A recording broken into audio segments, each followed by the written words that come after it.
Almost there. So close. Hey, we're on the air. Hey, folks, thanks for Oh, tuning in to the BAMF podcast. I'm your host, Mike Lafferty, and I'm going to switch things up and play my cheesy musical intro first. One second.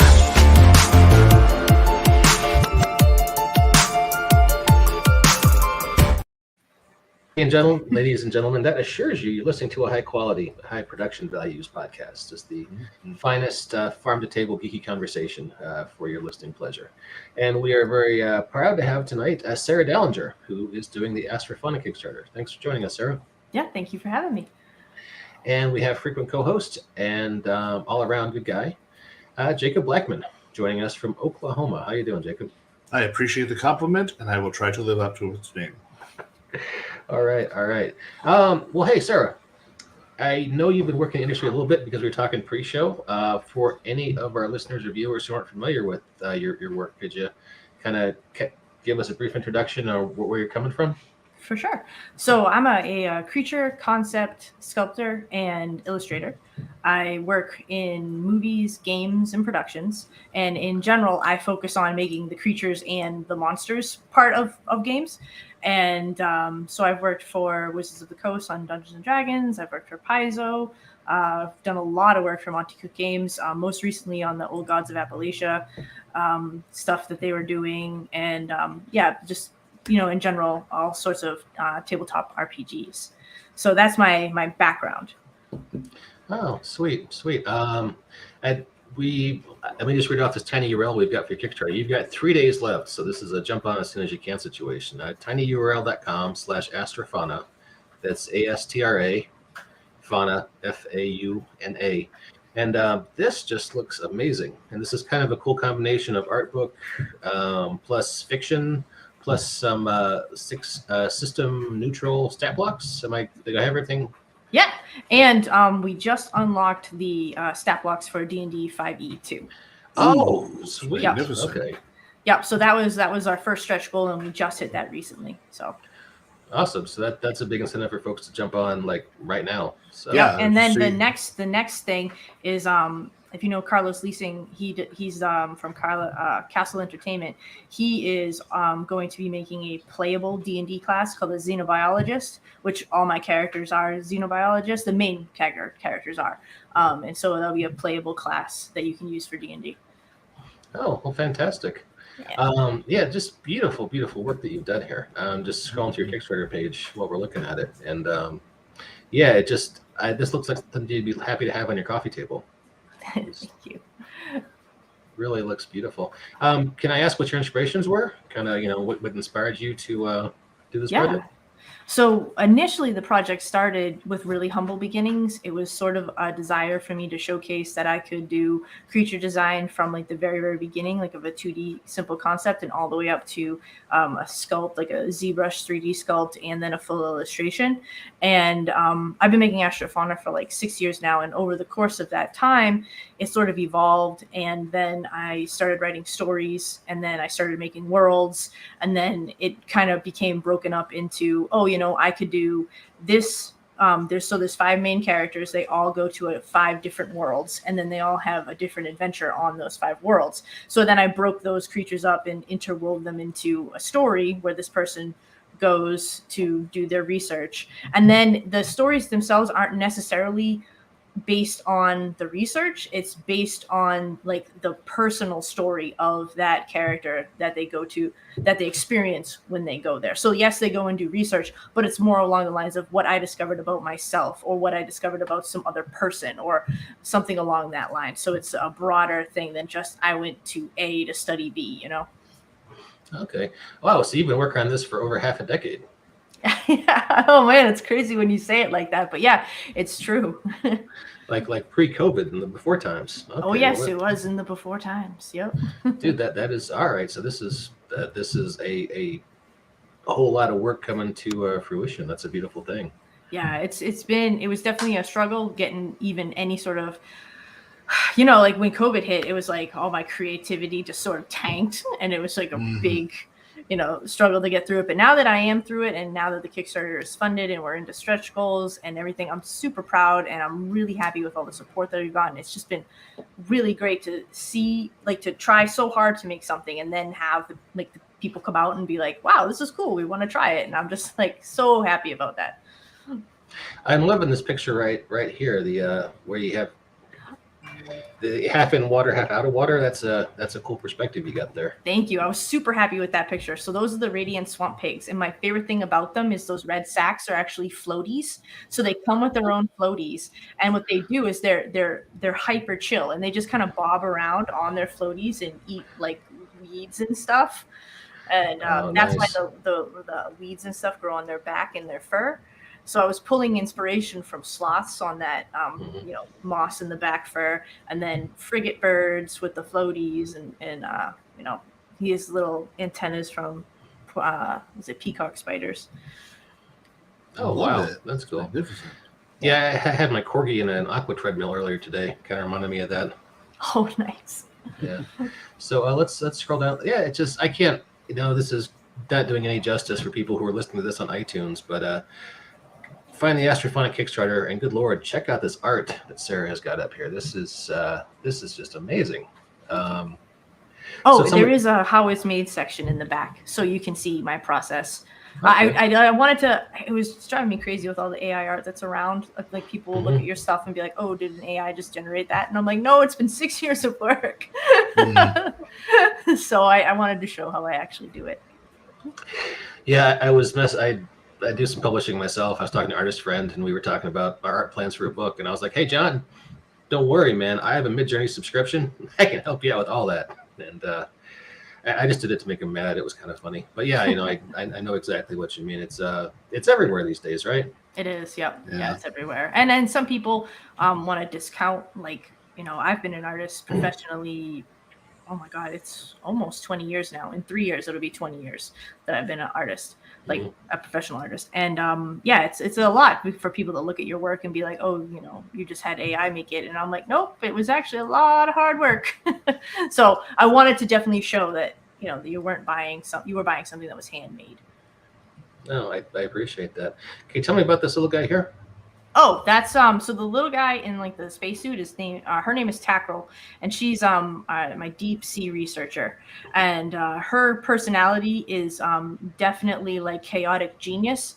So she is my most, like, her story is definitely my most light and fun. It's kind of like an exploration romp would be the best way I can describe her journey. Some of the other stories are much more serious and maybe a little deeper and more heartfelt, but her is just all about fun.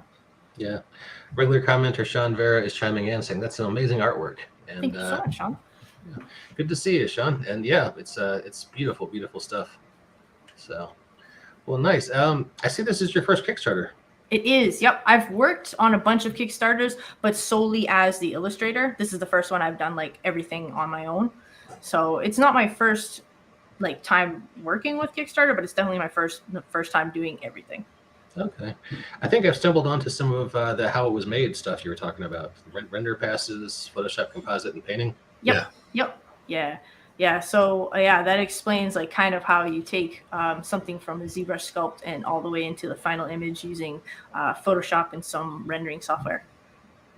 Dude, I'm just going to keep saying, dude, that's awesome. Like so many times it's going to lose all its meaning, but people really need to go to your page and check this out. This is, hey, that's a cute dog you have. Oh, thank you. That's Ink. Hey, Ink, is Ink a border collie? Ink looks like a border collie, especially in that picture, but he's what's called a silken windhound, and that's kind of like a mini borzoi or a fuzzy whippet. So he's a sight hound with long fur, and he definitely has border collie colors, though. Okay. Yeah, I used to have a greyhound until a couple of years ago, so same kind of cousins. So, exactly. Beautiful. Cool. So let's zoom out a little bit because I'm at 300% to try to show off the art here on the show. You have got just like 72 hours left, and you 15, let's say 15.5. So you're funded, just 3 days to go. So this is a great time to jump on.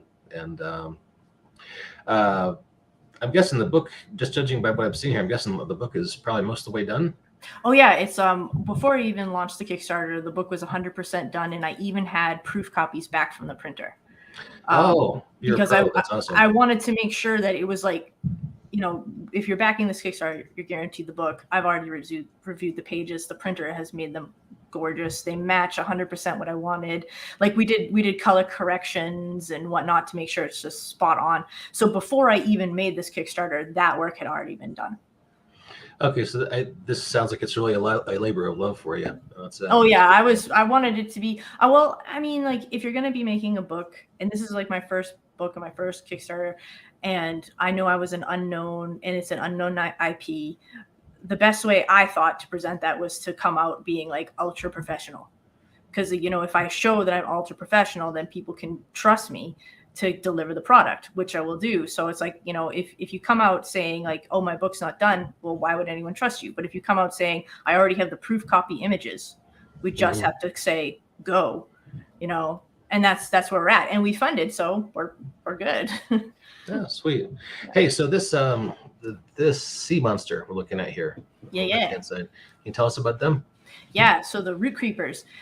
So they are a God, I guess they're aquatic, but they can use their little climby tendrils to kind of work themselves up the root systems of these big mangroves. So they can hunt both fish and both birds.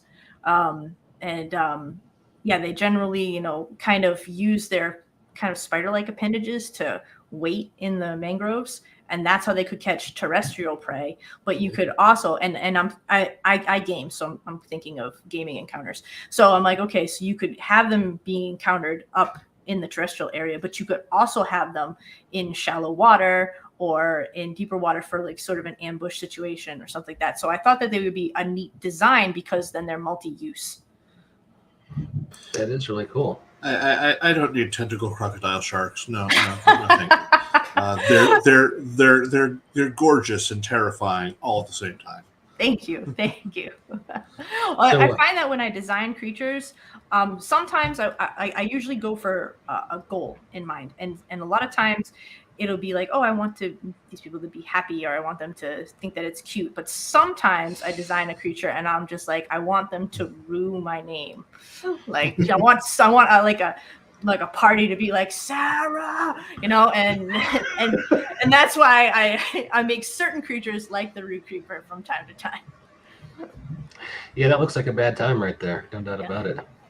Sweet. Well, hey, so obviously you're close to fulfillment. You're funded. Have you thought about what comes next? Yes. So I definitely think that the next thing is going to be like a fully fleshed out tabletop role-playing game, setting and world. I'm already talking to a couple people. Hopefully I'll be meeting up with them at Gen Con or afterwards, and we can discuss that. And then even further, I have a ton of ideas. Like, this chapter is sort of a launch point for all 5 characters and all 5 worlds. You could easily go and embellish each of those worlds into their own books. Fully flesh them out. And then also, since I'm a sculptor who knows how to do 3D printing and molding and casting, I could make minis for these guys, like game miniatures for anything in here, or resin kits, or even like big figurines. So those are definitely on the horizon as well. So there's lots I could do. I apologize. I saw this briefly mentioned on the page, but I didn't dig into it. Are you offering like STL files on your Patreon or anything like that? Yes. So if you join my Patreon during the Kickstarter, I'm going to just give you an STL at the end. It's the baby swamp drake. He's very cute and a little sassy looking. And then if we get into some of the higher stretch goals, there's going to be one-shot campaigns that come like with tokens for like Roll20 and STLs to download and whatnot. But we still have to unlock those. If we do, we only have 3 days. We'll see. Well, it's you get a big spike at the end, has been my experience. So yeah. So here's hoping, right? Yeah. Knock on wood. Yeah. Particle board, whatever that might happen to be. So, well, cool. Jacob, I've been talking a lot. Do you have any questions, comments, thoughts? Mostly it's just going to be heaping a bunch of praise as a fellow professional artist and person who personally loves to draw monsters. This is amazing. Thank you. I'm looking at this and just the creativity in this, and seeing how all your creatures on this alien world look very real to how you can see the intuitive evolution of each of the creatures, and how they interact with each other. It's gorgeous in how you do this and link them all. You're having stats for D&D 5th edition.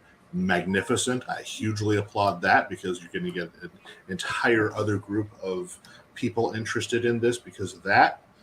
The only thing I would probably recommend, it may be a little late in the line considering you only have 3 days, is maybe having a Starfinder stretch goal. But like I said, yeah, someone suggested that, but like I said, it's like, you know what? If it blows up in the last few days, I'll definitely add it on. But we'll see. Like, we have to play it by ear. Like, if it starts like really blowing up, I'll be like, okay, let's add some more stretch goals. Yeah.